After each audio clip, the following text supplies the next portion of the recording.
સમગ્ર શિક્ષા દ્વારા રાજ્યની તમામ પ્રાથમિક શાળાઓમાં એસએમસી અને એસએમડીસીના સભ્યો અને એની કમિટીનું ગઠન થયેલ છે.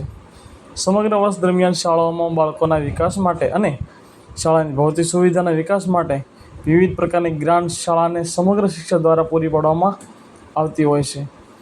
તો જૂન 2024થી શરૂ થયેલ શૈક્ષણિક વર્ષ અને એપ્રિલ 2024થી શરૂ થયેલ નાણાકીય વર્ષ 2025માં પૂર્તતા તરફ હોય સમગ્ર વર્ષ 2024-25 દરમિયાન શાળાને મળેલ ગ્રાન્ટ ખર્ચની સમીક્ષા તેમજ આગામી વર્ષ માટેના પ્લાન સ્કૂલ ડેવલપમેન્ટ પ્લાન તૈયાર કરવાના અર્થે શાળા કક્ષાએ એક દિવસીય તાલીમનું આયોજન કરવામાં મંજૂરી આપવામાં આવેલ છે. એક દિવસીય તાલીમમાં વર્ષમાં મળેલ તમામ ગ્રાન્ટના હિસાબની સમીક્ષા તેમજ નીચે મુજબના એજન્ડાઓની ચર્ચા હાથ ધરવાની થશે. એસએમસી બેઠકના એજન્ડાઓ. એસએમસી અને એસએમડીસીના કાર્યો અને ફરજો. શાળા વિકાસ યોજના એટલે કે SDP પ્લાન. શૈક્ષણિક ગુણવત્તા સુધારવા માટે અમલીકૃત કાર્યક્રમો. માળખાકીય સુવિધાઓ. કોમ્પ્યુટર લેબ, ગણિત વિજ્ઞાન લેબ અને કીટો. દિવ્યાંગ બાળકોનું શિક્ષણ અંગેની ચર્ચા. કન્યા કેળવણી અંગે કન્યા શિક્ષણ અંગેની ચર્ચા. શાળા આપત્તિ અને વ્યવસ્થાપન SDRMP પ્લાન. વોકેશનલ એજ્યુકેશન અને શાળા બહારના બાળકોનું શિક્ષણ. શાળા કક્ષાએ લાઇબ્રેરી, લેબ, કીટ, શૈક્ષણિક સામગ્રીનો પરિચય. રિપોર્ટ કાર્ડ અંગેનો પરિચય.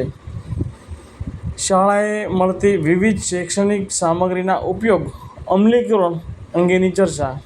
નેશનલ એજ્યુકેશન પોલિસી 2020ની માહિતી.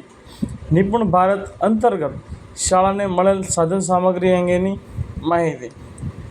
આ બેઠકમાં શાળા વ્યવસ્થાપન સમિતિના સભ્યોની બેઠકનું શાળાના આચાર્યશ્રી દ્વારા આયોજન કરવાનું રહેશે.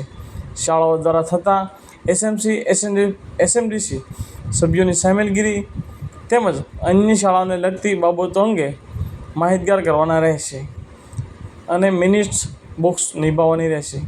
ગ્રાન્ટની ફાળવણી અંગે વાત કરીએ તો તમામ પ્રકારની બેઠકમાં એટલે કે પ્રાથમિક, માધ્યમિક અને પીએમશ્રી શાળાઓ માટે કોમ્યુનિકેટિવ અને મોબિલાઇઝેશન હેડ અંતર્ગત જેનો પેટા હેડ છે એસએમડીસી ટ્રેનિંગ અથવા કે કોમ્યુનિકેટિંગ પાર્ટિસિપેટ એના હેડ અંતર્ગત દરેક શાળાને 1000 રૂપિયાની મર્યાદામાં ખર્ચ કરવાનો રહેશે.